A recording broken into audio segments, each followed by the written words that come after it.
கடலூர் மாவட்டத்தில் என்னுடைய தொகுதியில் பல்வேறு பிரச்சனைகளை குறித்து கவனஈர்ப்பு தந்திருக்கிறேன். அதெல்லாம் எடுத்துக் கொள்ளப்பட வேண்டும் என்கிற அடிப்படையில் நான் சில கோரிக்கைகளை முன்வைக்க இருந்தபோது பின்வரிசையில் இருந்த ஆளுங்கட்சி உறுப்பினர் வரிசையில் இருந்த திமுக உறுப்பினர்கள் என்ன கோரிக்கை பேச வருகிறேன் என்று புரிந்து கொள்வதற்கு முன்பாகவே, நான் வெளிக்காட்டுவதற்கு முன்பாகவே எனக்கு எதிராக கூச்சல் குழப்பமிட்டு எதிர்ப்பு தெரிவிப்பது ஜனநாயக மாண்பல்ல.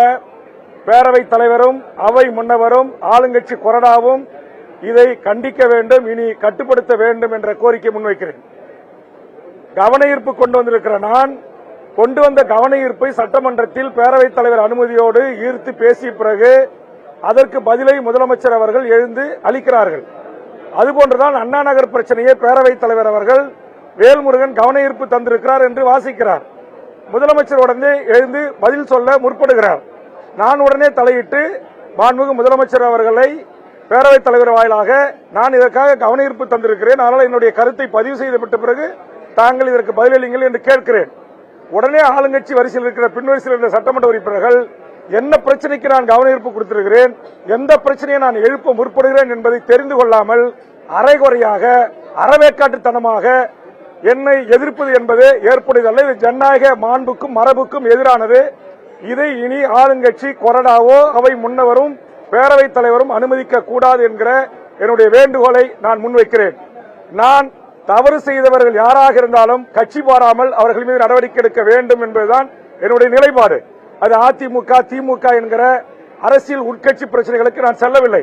இந்த நாட்டில் நடந்திருக்கிற சட்டத்துக்கு புறம்பான அநியாய அக்கிரம நடவடிக்கைகளை நான் பேசுவேன். என் கட்சிக்காரர் கடலூர் மாவட்டத்தில் கொலை செய்யப்பட்டு இன்றோடு 8 நாட்கள் ஆகிறது. அந்த கொலை குற்றவாளிகள் இதுவரையில் கைது செய்யப்படவில்லை. அதை நான் முதலமைச்சர் அவையில் இருக்கின்ற போது நான் முதலமைச்சரிடம் இந்த கவனத்தை ஈர்ப்பதற்கு முயற்சிக்கிறேன். ஆனால் அதற்குள்ளாகவே எழுந்து எதிர்ப்பு தெரிவிப்பது, கூச்சலிடுவது, அதுபோன்று இன்றைக்கு அதிமுக பிரமுகர் ஒருவர் அண்ணா நகர் வழக்கில் கைது செய்யப்பட்டிருக்கிறார். இதற்கு பின்புலத்தில் இருக்கின்ற யார் என்பதை வெளிக்கொணர வேண்டும் என்று நான் பேசுகிறேன். பேசுவதற்கு வாய்ப்பு மறுக்கப்படு. அப்படி மறுக்கப்படுவதோடு மட்டுமல்லாமல் எதிர்க்கட்சி வரிசையிலே இருப்பவர்கள் எழுந்து பேசும்போதும் கூச்சலிடுவது, அவர்கள் கட்சியிலே உறுப்பினராகவே இன்றைக்கு சட்டமன்ற கணக்கு பிரகாரம் இருக்கிறேன், கூட்டணியில் இருக்கிறேன். நான் ஒரு அதிமுக்கியத்துவம் வாய்ந்த பிரச்சனையை எழுப்ப முற்படுகிறேன். அண்ணா நகர் சிறுமி பாலியல் கற்பழிப்பு பின்னால் இருக்கிற கூட்டம் யார் என்பதை கேள்வி எழுப்புகிறேன். அங்க என்ன கேட்கிறேன் என்பதை தெரியாமல் கூட எதிர்ப்பு தெரிவிக்கிறவர்களை நம்முடைய தமிழக அரசினுடைய அரசு கொறடா, அவை முன்னவர், பேரவைத் தலைவர் மட்டுப்படுத்த வேண்டும் என்று அங்க இந்த கோரிக்கை பதிவு செய்யப்படல. அதனால பத்திரிகை ஊடகத்தின் வாயிலாக பேரவைத் தலைவருக்கும் தமிழக அரசின் கவனத்தையும் நான் கொண்டு செல்ல விரும்புகிறேன். நன்றி, வணக்கம்.